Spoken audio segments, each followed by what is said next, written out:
السلام علیکم ورحمۃ اللہ وبرکاتہ۔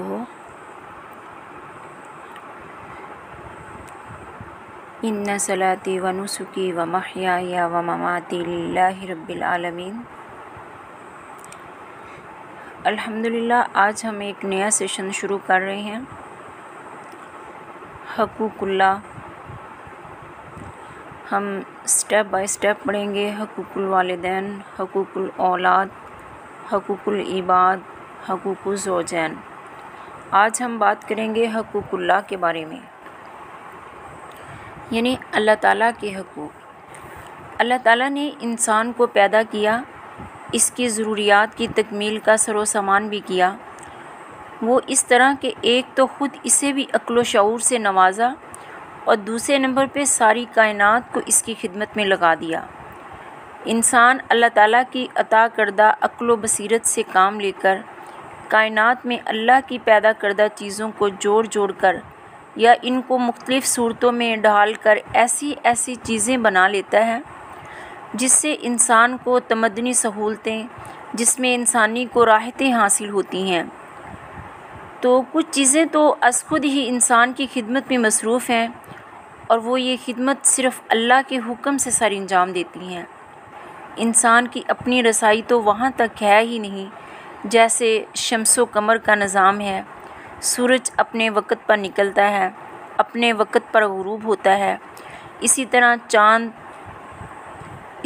چاند کا، یعنی انسانی خدمت پر معمور اشیاء کا معاملہ، کچھ چیزوں کو انسان نے اپنے علم و ہنر اور محنت و کاوش سے اپنی خدمت کے قابل بنا لیا۔ جیسے لوہے کی صنعت سے انسان نے ریل، بس، کار، ایروپلین وغیرہ بنائے۔ اے سی، پنکھے، ہیٹر، فریج، اس طرح کی بے شمار چیزیں بنائی۔ انسان کو یہ عقل و بصیرت اور شعور کس نے عطا کیا؟ یہ بھی اللہ ہی کا عطا کردہ ہے۔ اس اعتبار سے وہ چیزیں جو اللہ کے حکم سے انسان کی خدمت میں لگی ہوئی ہیں، یا انسان نے اللہ کی پیدا کردہ چیزوں میں تصرف کر کے ان کو مختلف شکلوں میں ڈھال لیا، یا اللہ کی پیدا کردہ غذائی اجناس کو مرکبات کی شکل دے کر انواع اقسام کے ذائقوں میں تبدیل کر لیا، تو یہ سب اللہ ہی کی عطا کردہ نعمتیں اور اس کے احسانات ہیں۔ یہ نعمتیں اور احسانات ان گنت ہیں، یعنی اتنے زیادہ کہ انہیں شمار نہیں کیا جا سکتا۔ اللہ تعالیٰ نے فرمایا، وَإِن تَعُدُّوا نِعْمَتَ اللَّهِ لَا تُحْصُوهَا، اگر تم اللہ کی نعمتیں گننا چاہو تو تم ان کو گن نہیں سکتے۔ ان ان گنت نعمتوں اور بے پایا احسانات کے بدلے میں اللہ تعالیٰ نے انسان سے کیا چاہتا ہے؟ اللہ تعالیٰ یہ چاہتے ہیں کہ انسان صرف اسی ایک اللہ کی عبادت کرے۔ اللہ تعالیٰ نے انسان کا مقصد تخلیق یہی بیان کیا ہے، وَمَا خَلَقْتُ الْجِنَّ وَالْإِنسَ إِلَّا لِيَعْبُدُونِ، میں نے جنوں اور انسانوں کو صرف اپنی عبادت کے لیے پیدا کیا۔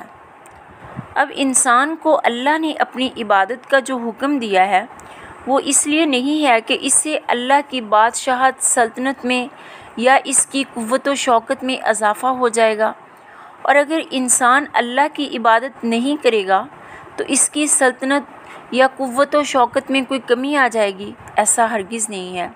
اللہ تعالیٰ ہر چیز سے بے نیاز ہے، وہ بلا شرکت گارے تمام اختیارات اور قوتوں کا مالک ہے۔ انسان اللہ کی عبادت کرے گا تو اس میں اسی کا فائدہ ہے۔ اگر وہ اللہ کی نافرمانی کا راستہ اختیار کرے گا تو اس سے اللہ کا کچھ نہیں بگڑے گا۔ انسان خود ہی اپنی تباہی و بربادی کا سامان کرے گا۔ اس بات کو ایک حدیث قدسی میں اس طرح بیان کیا گیا ہے۔ اللہ تعالیٰ فرماتے ہیں، حدیث کافی طویل ہے، یا عبادی لو ان اولکم و آخرکم، میں اس کا ترجمہ بتا دیتی ہوں۔ اے میرے بندو، اگر تمہارے اول اور آخر تمام انسان اور جن اس ایک آدمی کی طرح ہو جائیں جو تم میں سب سے زیادہ متقی اور پرہیزگار ہو، تو اس سے میری حکومت اور بادشاہی میں اضافہ نہیں ہوگا۔ اے میرے بندو، اگر تمہارے اول و آخر تمام انسان اور جن اس ایک آدمی کی طرح ہو جائیں جو تم میں سب سے بڑا نافرمان اور فاجر ہو، تو اس سے میری حکومت اور بادشاہی میں کوئی کمی واقع نہیں ہوگی۔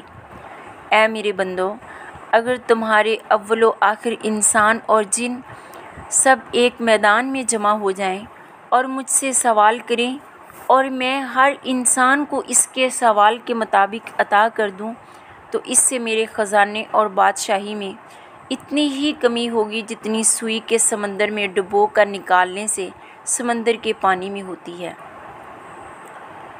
مسند احمد میں حدیث قدسی ہے، اللہ تعالیٰ فرماتے ہیں، یا ابن آدم تفرغ لعبادتی املا صدرک غنی۔ اے ابن آدم، تو میری عبادت کے لیے فارغ ہو جا، میں تیرا سینہ غنی کر دوں گا، کشادہ کر دوں گا، بھر دوں گا، تیری حاجتیں پوری کر دوں گا۔ اگر تو نے ایسا نہ کیا تو میں تیرے سینے کو اشغال سے بھر دوں گا، تیری حاجت مندی کا راستہ بند نہیں کروں گا۔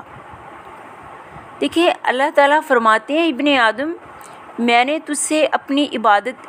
نے تجھے صرف اپنی عبادت کے لیے پیدا کیا، تو اس سے غفلت نہ کر، تیرے رزق کا میں ضامن ہوں، تو اس میں بے جا تکلف نہ کر، مجھے ڈھونڈ تاکہ تو مجھے پا لے۔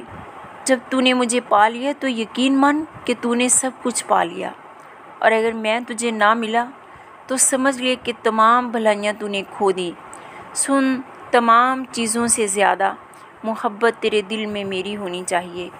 اللہ تعالیٰ فرماتے ہیں، قرآن پاک میں ہے، اللہ الذی خلق سبع سماوات ومن الارض مثلہن یتنزل الامر بینہن لتعلموا ان اللہ علی کل شیء قدیر وان اللہ قد احاط بکل شیء علما۔ اللہ وہ ذات ہے جس نے 7